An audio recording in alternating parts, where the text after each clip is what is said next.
Assalamualaikum warahmatullahi wabarakatuh. Para balat Kang Suhan yang berbahagia, pada kali ini dan kesempatan ini berjumpa kembali dengan Kang Suhan. Untuk kali ini Kang Suhan ingin berbagi kisah. Kisahnya kisah sederhana dan ini terjadi di masa Rasulullah Shallallahu Alaihi Wasallam. Sebelumnya mungkin ada sebagian dari kita yang menganggap bahwa kisah ini tidak sahih gitu ya, dikabarkan, diberitakan oleh beberapa hadis. Namun kita bisa belajar banyak dari kisah-kisah tersebut untuk diambil sebagai pelajaran dalam kehidupan kita sehari-hari. Ya, kisah ini bagi teman-teman yang pernah baca mungkin bisa ditemukan ya banyak sekali, karena kisah ini sering diceritakan oleh para guru-guru kita, ya, diceritakan oleh para ustadz-ustadz kita. Namun kadang kita tidak bisa mengambil ibrah dan pelajaran walaupun berkali-kali mungkin mendengar cerita ini. Kisah ini adalah kisah seorang pemuda yang beliau hidup di masa Rasulullah SAW. Nama pemuda tersebut adalah Alqamah, ya. Dan menurut kisah, pemuda ini termasuk pemuda yang soleh, rajin sholat, ibadah, bersedekah, pokoknya aktivitas-aktivitas kebaikan, ibadah banyak dilakukan oleh beliau, Alqamah ini. Namun akhir dari kehidupan Alqamah sangat mengenaskan, sangat menyedihkan. Kenapa? Nah, kita akan ceritakan ya. Saya akan menceritakan. Suatu saat Alqamah tentunya sudah memiliki seorang istri, ya. Dikisahkan bahwa Alqamah sudah sampai atau akan tiba ajalnya. Tiba ajalnya di mana beliau mengalami kesulitan. Ya, sebagaimana orang meninggal biasanya harus ditalkinkan. Tetapi berapa kali talkinkan, si Alqamah ini yang tadi dikatakan adalah orang yang soleh, pemuda rajin beribadah, sedekah dan seterusnya, ternyata dia memiliki kesulitan, mengalami kesulitan untuk sekedar menyebutkan syahadat. Asyhadu an la ilaha illallah wa asyhadu anna Muhammadar Rasulullah. Lidahnya tidak mampu untuk melakukan itu.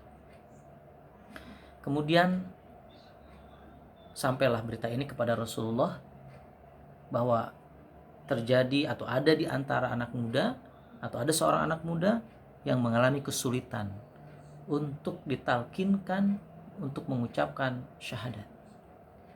Kemudian Rasulullah mendengar kisah ini dan menyuruh Ammar bin Yasir, sahabat beliau, untuk melihat, ya, untuk melihat sekaligus membantu mentalkinkan kalimat syahadat kepada Alqamah.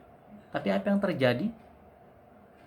Ammar bin Yasir pun tidak mampu untuk membimbing, menuntun Alqamah mengucapkan dua kalimat syahadat. Kemudian Ammar bin Yasir kembali dan melaporkan kepada Rasulullah SAW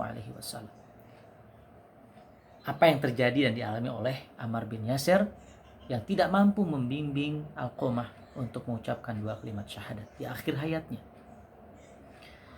Apa yang dikatakan oleh Rasulullah? Wahai Ammar bin Yasir, apakah Alqamah masih memiliki seorang ibu? Kata Ammar bin Yasir, masih memiliki ibu, wahai Rasulullah. Kalau begitu suruhlah orang tuanya menemui saya.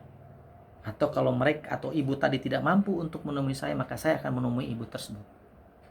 Kemudian ibu tersebut disampaikanlah pesan dari Rasul tersebut dan akhirnya ibunya pergi menemui Rasulullah SAW.